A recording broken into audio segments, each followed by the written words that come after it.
Канал «Мы есть» представляет сказки у камина. Предлагаю запастись чаем с печеньками. Приятного прослушивания.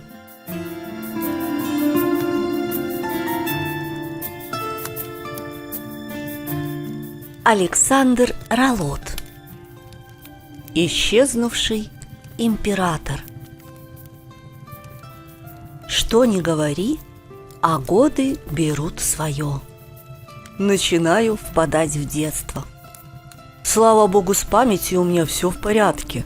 Но если много лет назад, пребывая в детсаде номер 44, я всячески игнорировал тихий час, то нынче стоит ярким днем взять в руки газету или книгу, и Морфей тут как тут. «Дед, опять на местных новостях уснул!» Это внук Тимофей бесцеремонно возвращает меня из сладкого царства в наш бренный мир. «Ты ведь про Византию все знаешь!» «Ну, допустим, далеко не...» Сонным голосом возражаю я. «Меня интересует только один, но конкретный вопрос. Куда подевался их последний император? Константин Палеолог. Доклад горит по поздней Византии к завтрашнему дню». Я уже прогнал сон, поднялся с любимого дивана и делаю шаг в сторону книжной полки. Твой предок, конечно, стар, но не настолько. Во времена этого самого Палеолога я не жил, поэтому... «Дед!» – бесцеремонно перебивает меня потомок. «Наши книжки я уже пересмотрел, в нете погуглил. И что ты сейчас хочешь сказать? Догадываюсь. Кто из нас двоих писатель? Вот и помоги мне выдать на уроке что-нибудь интересненькое». Я уже набрал в легкие воздуха, дабы прочесть от руку лекцию о том, что перебивать старших неприлично. Но в кабинет заглянула супруга, то бишь любимая бабушка Тимофея. «Мужчины, марш на кухню, чай стынет. И, кстати, мне тоже не безразлична судьба последнего византийского владыки».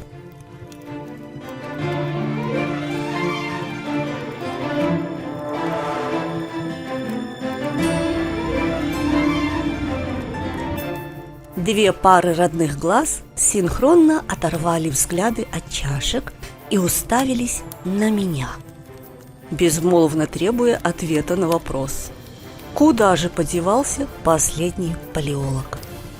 Мне, как и ему, пути к отступлению не было, а посему я открыл заранее принесенную папку и начал читать вслух наброски будущей повести.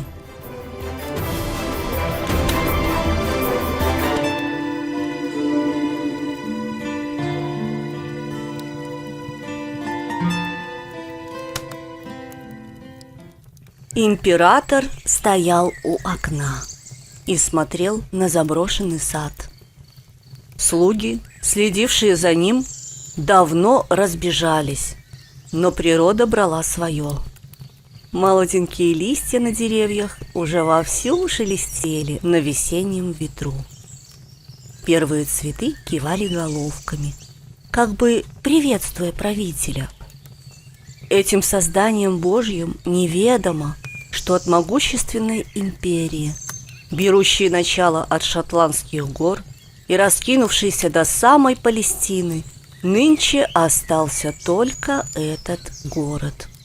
Колыбель новой цивилизации, детище равноапостольного Константина Великого, может исчезнуть под натиском орд турок-османов.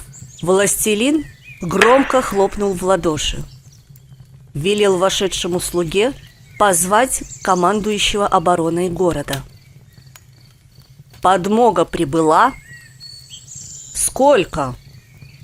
Император, не мигая, смотрел на украшенный драгоценными камнями эфес сабли воеводы. мой повелитель, добрались к нам воины из Шотландии и Генуи, отряд из Венеции, а также люди из Германии, Франции, общей численностью около 7000. Император помрачнел. Вчера лазутчики доложили о том, что султан Мехмед II привел под стены Константинополя войско, состоящее из 150 000 человек. Хорошо, хоть Светлую Пасху успели достойно отпраздновать. Еле слышно молвил Константин. Стражник приложил руку к уху, стараясь расслышать каждое слово повелителя. Без уверенности в голосе произнес: «Мы ведь разбили передовые отряды османов. Аккурат после праздников. С Божьей помощью отобьемся от всего войска».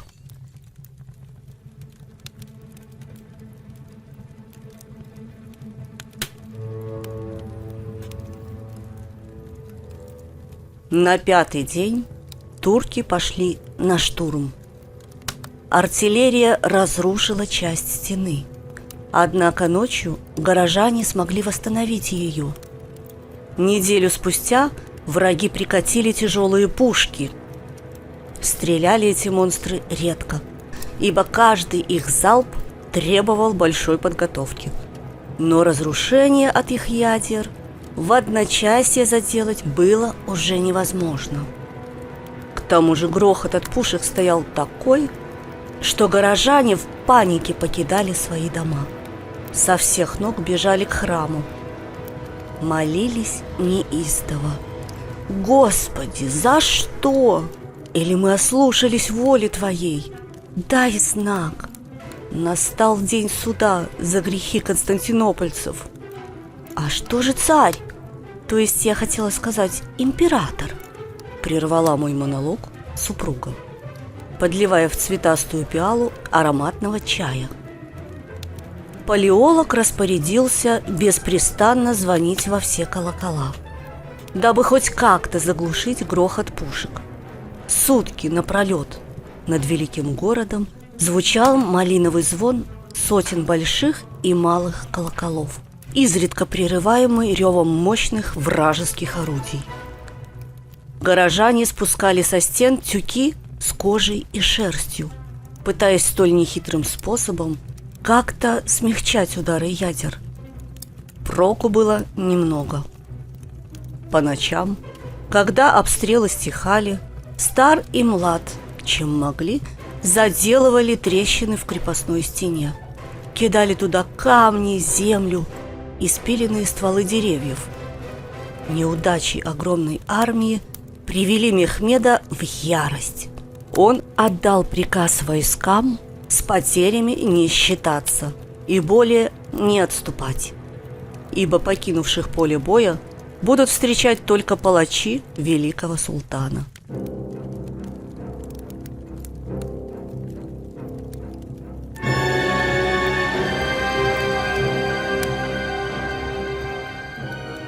Ранним утром измученных горожан разбудил грохот. На этот раз били не орудия, а тысячи труб и барабанов. Византийцы из последних сил взобрались на стены и обрушили на лавину неприятелей огонь из пушек и пищалей. Трупы убитых захватчиков заполнили крепостной ров. Но атака не захлебнулась, а переросла в рукопашный бой. Внук, словно на уроке, тянул руку, размахивая ею от нетерпения. «Дед, скажи, выстояли наши? То есть я хотел сказать христиане?»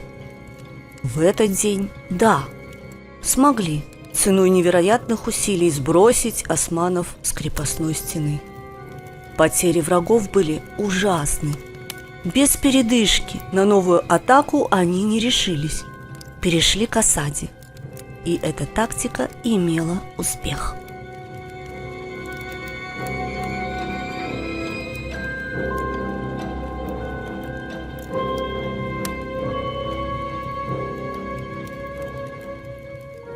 В Константинополе начался голод. Император распорядился создать специальный фонд для закупки продовольствия. Деньги давали высокопоставленные сановники, простые люди и, конечно же, храмы. Императору не раз намекали на необходимость эвакуации. Народ считал, что Константин обязан покинуть столицу, добраться до христианских стран и просить у них помощи. Но властелин оставался непреклонным. «У меня с византийцами единая судьба, а другой я и слышать не желаю».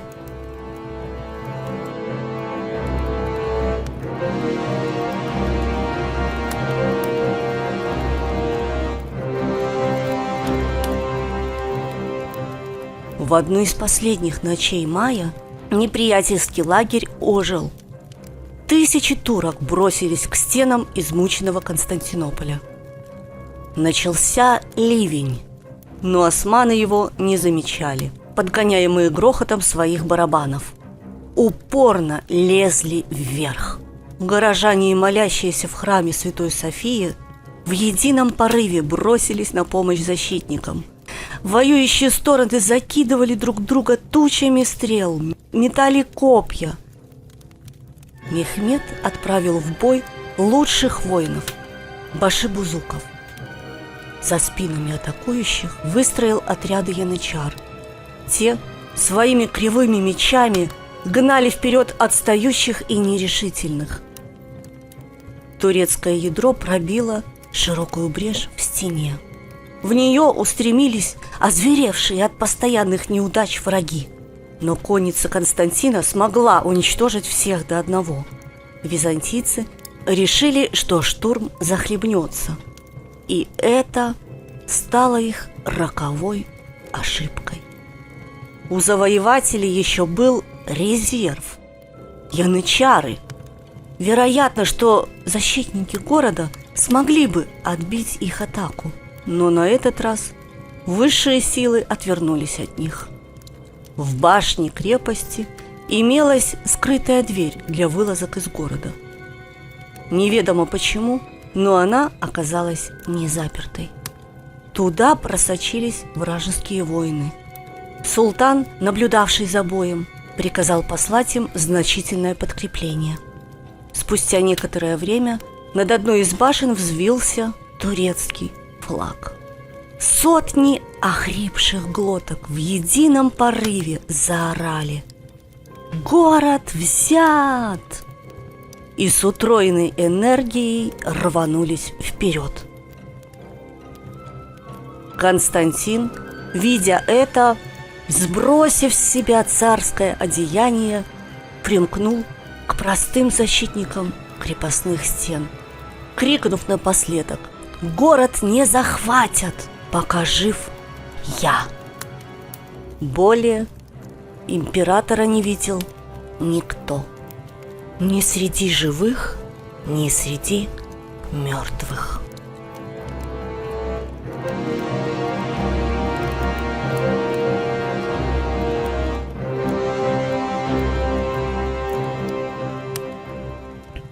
Я перевернул исписанный листок и закрыл папку. «Дед, а враги его не разыскивали? Просто вошли в город и все?» Султан не входил в побежденный Константинополь до самого вечера. Ждал, пока ему привезут тело поверженного императора. Не дождался. Одни летописцы утверждали, что было найдено тело, на латах которого просматривался окровавленный герб палеологов. Другие писали, что раненый царь приказал умертвить себя, и просьба была исполнена. Увы, за давностью лет мы эту тайну теперь не разгадаем. А нам учительница рассказывала, что племянница императора Софья после падения Константинополя смогла добраться до Рима и затем стала женой русского царя Ивана III. Привезла на Русь богатое приданое: византийский костяной трон, старинные христианские иконы, а также уникальную библиотеку.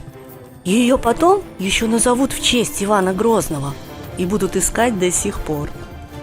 Так и было.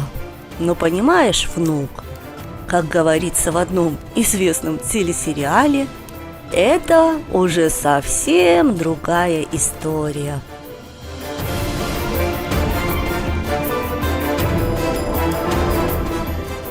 Текст читала Марина Абазовик. Звукорежиссер и специалист по монтажу Леонид Абазовик.